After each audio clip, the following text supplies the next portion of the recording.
الله أكبر الله أكبر لا إله إلا الله.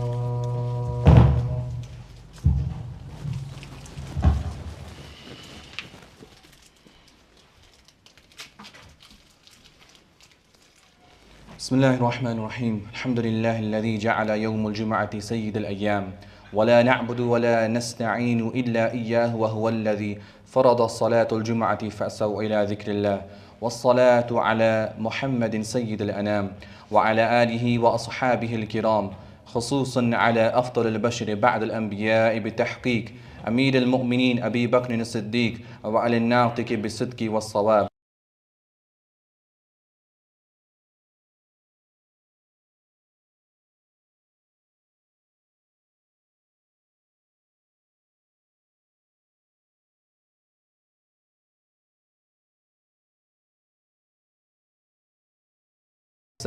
وعلى أمهما سيدة النساء فاطمة الزهراء وعلى عميه الشريفين المطهرين من الأدناس الحمزة والعباس وعلى ستة الباقية من العشرة والمبشرة وسائر الصحابة والتابعين رضوان الله تعالى عليهم أجمعين. بارك الله لنا ولكم في القرآن العظيم ونفعنا وإياكم بالآيات وذكر الحكيم. Allah subhanahu wa ta'ala in the Quran, He says, يا أيها الذين آمنوا كتب عليكم الصيام كما كتب على الذين من قبلكم لعلكم تتقون. This is the last Jummah, inshallah, before we enter into the month of Ramadan. And when we see the ayah where Allah subhanahu wa ta'ala mentions the month of Ramadan and fasting, the key part of this ayah is how this ayah ends. When Allah gives us the reason why we actually fast. And sometimes, especially young people, when you ask them, or non-Muslims may ask us that, why do you fast? People say, it's so we can feel how people who, were not fortunate as us may feel. That's a part of it, but it's not the main purpose. The main purpose is the overarching, لَعَلَّكُمْ تَتَّقُونَ, so that you may become of those people who have taqwa, who have God consciousness, who are more mindful, more vigilant about what they say, what they think, and how they act. And this is highlighted in a hadith of the Prophet ﷺ as well, where it's mentioned that fasting is a shield of protection from the fire and from committing sins. So Ramadan and fasting, this act of worship, is in essence a shield which protects you from anything which is displeasing to Allah subhanahu wa ta'ala. Why? Because we are all aware that when we are fasting, we become more vigilant about what we are saying, what we are thinking, feeling, and doing. So that state of being, it's further exacerbated in Ramadan. And this concept of taqwa, which can be translated as God consciousness, is something which, if you were to summarize Islam in one term, it would be taqwa. It's be constantly mindful and reminding yourself that Allah, He sees me, He hears me, He knows what I'm thinking, and He is aware of me. He knows the difficulties that I'm going through in my life, and He is aware of the blessings that I have in my life as well. I remember one of our teachers, he asked one of his teachers that, what is wilaya? What is sainthood? And his reply was, to be constantly in a state of God consciousness. To be constantly aware that Allah, He can hear me, He sees me, He is aware of my thoughts and my actions. Because think of the times in our life where, may Allah forgive us, that we've committed a sin. At that moment in time, are you mindful that Allah is aware of you? You're not, are you? And even if you are, you try to shrug it out of your mind so you're able to do this act. So avoiding sin and any action which is displeasing, the key to that is to bring this concept of taqwa into your heart and into your lives. And Ramadan is a perfect opportunity for us to be able to do that. So as we are approaching this time of Ramadan, our preparation, we often hear about preparation for Ramadan. We talk about, fasting in the month of Sha'ban. It may be making ourselves a plan. Oftentimes, it can be maybe focused more on the bodily element, becoming used to that. But let's touch upon preparing for Ramadan from the three faculties that we have within our being, which is our mind, our body, and our soul, our spirituality. First, from the perspective of our mind, we know that closeness to Allah subhanahu wa ta'ala is all about a clutter-free mind. where you are able to focus on Allah subhanahu wa ta'ala without much distraction. And that means not letting your mind wander about, your daily routine, your chores, what you need to do. So the first thing that perhaps we can do as we approach those days is to see how we can make our mind more clutter-free. What can we do? Any things that are outstanding on our list of to-do is try to take them off the list before the month of Ramadan begins.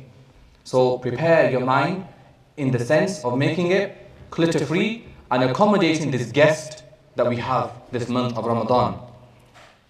And then also reanalyzing and assessing our intention.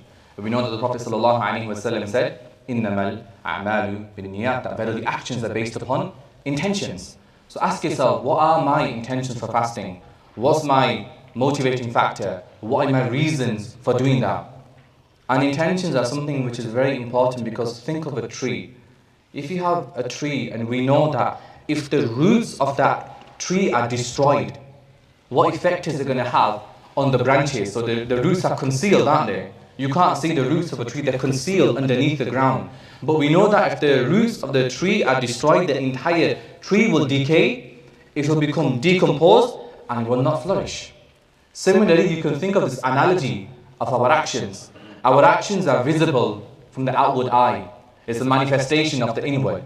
But the roots, the intentions, the ikhlas, the sincerity is concealed. No one actually knows why you may do something. What's your driving force? What's your reason? It's concealed within. But we know that if our roots are not sincere, if our good intentions are not there, those actions will not truly flourish. So another step in terms of preparing our mind is to make sure we have our noble intentions and remind ourselves why we are doing this. What are my intentions and my purposes for fasting? And then remind ourselves again that ikhlas is the root of all our deeds and our actions. So that's the mind, how we can prepare the mind for this coming month that we have. In terms of our body, remember that this is a month which is a part of safeguarding our temple, which is our body. And we know that the Prophet ﷺ said that فَإِنَّ لِجَسَدِكَ عَلَيْكَ حَقًّا, indeed your bodies have a right over you. And the right of this body is for you to make sure that in the month of Ramadan you're still treating it well. Your physical activity should be in line with what's healthy for your body. The food that you put into your body should be in line where you're not, having this detoxing sort of time, but then at the time of iftar and suhoor, we're then going back 10 steps backwards. Be mindful of what we're putting into our body and how we are treating our body at that moment in time. And any food that we eat, remind ourselves at iftar that this food I'm going to eat now is with the intentions that I can worship at night. I can do my tarawih prayers. I can do my salah. So again, intention behind everything, and reminding ourselves the role that our body plays in this as well. And then finally, when it comes to our soul, our spirituality, how can we use this month in that sense? So we know is that when it comes to preparing for fasting from a spiritual perspective, it's mentioned that there are 3 degrees of fasting.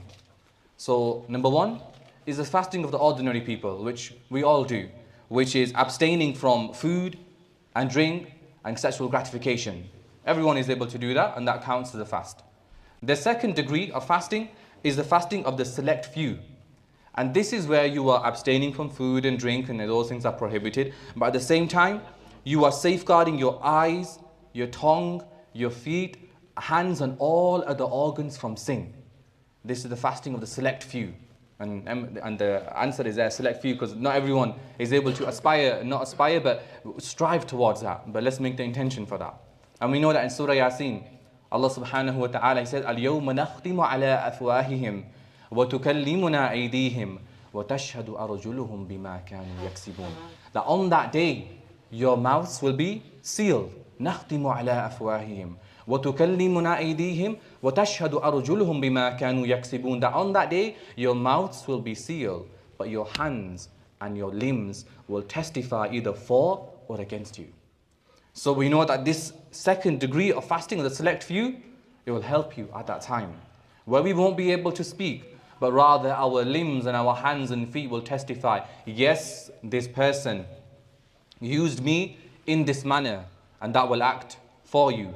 Yes, this person made me do this haram, and that will be against you. And similarly, yes, this person made me abstain from food and drink, and I was able to nourish the soul.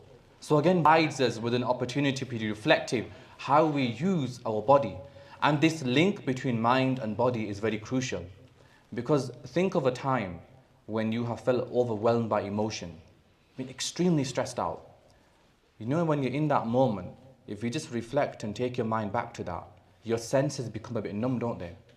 When you're feeling a bit like, you're panic stricken, you can't really, if you've got something around you that you're touching, you can't really feel the texture of that anymore. You become a bit numb. If you had let's say you had a mint in your mouth or something, the taste goes.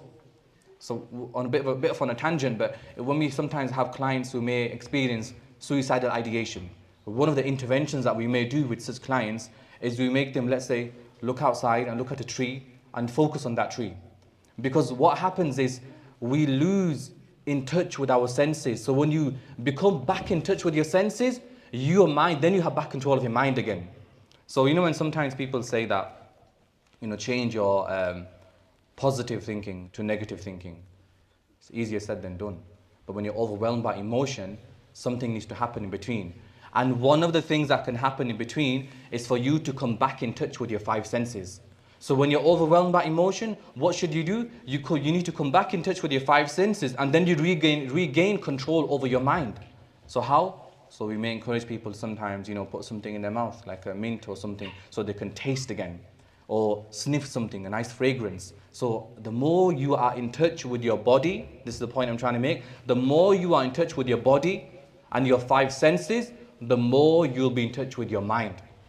And when you're in touch with your body and then your mind, then what's the end? You're in touch with more your spirituality and your soul. So again, these are often things which we can maybe bypass, but it's very important in our spiritual journey. So what was the first one? The fast of the ordinary people, which is abstaining from food, drink and sexual gratification. Number 2, the fast of the select few. And this consists of keeping not only the abstination of food and drink, but also safeguarding your eyes, your ears, and all your limbs and your senses against any sin. And then the fast of the elite, the highest degree of fasting. This consists of abstination of the heart from all worldly thoughts and worries or preoccupations with anything other than God. Now, let's just pause a minute. Let's just be realistic. The lives that we live, for us to jump straight into that, is going to be a challenge. But there is something that we can do. When it comes to the fast of the elite, we can at least attempt to have periods within the day of fasting to do this. Whether it's 5 to 10 minutes, whilst we are fasting, where we are separate and our mind and heart is focused on anything but just Allah subhanahu wa ta'ala. So that's the starting point. Now we can have allotted time within our day when fasting to have time which is focused solely on Allah subhanahu wa ta'ala. We free our heart from any distractions, any preoccupations, and this could be done through engaging in muraqabah or muhasabah, when we're reflecting and we're thinking and mindful of our thoughts and our actions. So inshallah, let's summarize that.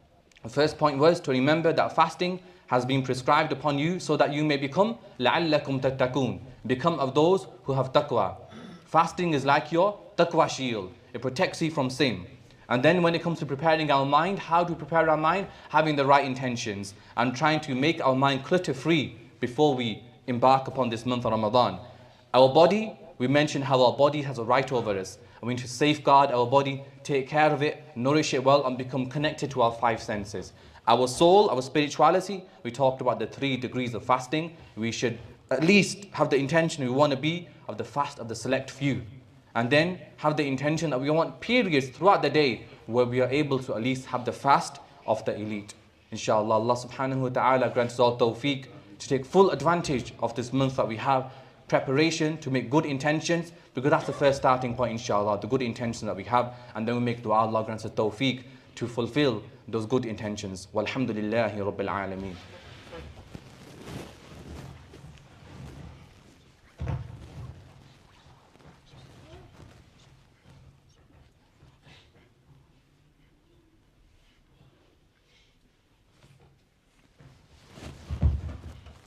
الحمد لله الذي نحمده ونستعينه ونستغفره ونؤمن به ونتوكل عليه ونعوذ بالله من شرور أنفسنا ومن سيئات أعمالنا من يهد الله فلا مضل له ومن يضلل فلا هادي له، ونشهد أن لا إله إلا الله وحده لا شريك له، ونشهد أن محمدا عبده ورسوله. إن الله وملائكته يصلون على النبي يا أيها الذين آمنوا صلوا عليه وسلموا تسليما.